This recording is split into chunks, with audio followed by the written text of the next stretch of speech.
हाँ जी सर, ये देखिए लाइक अगर हमारे पास ये दिया हुआ है कि एक लाइन और एक सर्कल के पॉइंट ऑफ इंटरसेक्शन से पास होने वाले फैमिली ऑफ सर्कल्स का इक्वेशन आता है आपके पास s plus lambda is equal to 0। एक लाइन और एक सर्कल के फैमिली नहीं एक लाइन और एक सर्कल के पॉइंट ऑफ इंटरसेक्शन से पास होने वाले फैमिली ऑफ सर्कल्स का इक्वेशन आता है आपके पास s plus lambda is equal to 0। एक लाइन और एक सर्कल के पॉइंट ऑफ इंटरसेक्शन से पास होने वाले फैमिली ऑफ सर्कल्स का इक्वेशन आता है आपके पास s plus lambda is equal to 0। और दो सर्कल्स के पॉइंट ऑफ इंटरसेक्शन से पास होने वाले फैमिली ऑफ सर्कल्स का इक्वेशन आता है आपके पास s1 plus lambda is equal to 0।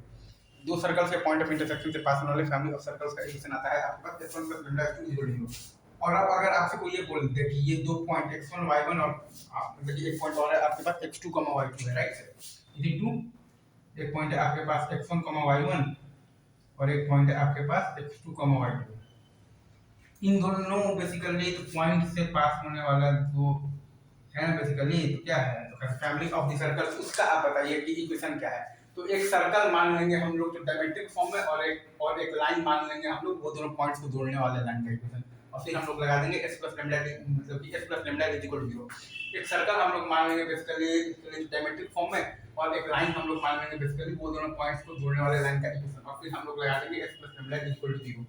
तो वहां से हमारे पास आ जाएगा x minus x1 into x1 x2 plus y minus y1 into y minus y2 और प्लस आ जाएगा lambda times y minus y1 minus y2 minus y1 by x minus x1 into x minus x1 is equal to 0। क्या मतलब क्या आ जाएगा x minus x1 into x minus x2 plus y minus y1 into y minus y2 और plus lambda times y minus y1 minus y2 minus y1 और by x2 minus x1 into x minus x1 is equal to 0। अच्छा, अब अगर एक line पर एक point है x1 y1, उस मतलब भाई तो वो लाइन को उस पॉइंट पर टच करना है। लाइन है आपके पास l is equal to 0, line है आपके पास l इज इक्वल टू 0 और पॉइंट है आपके पास x1 y1।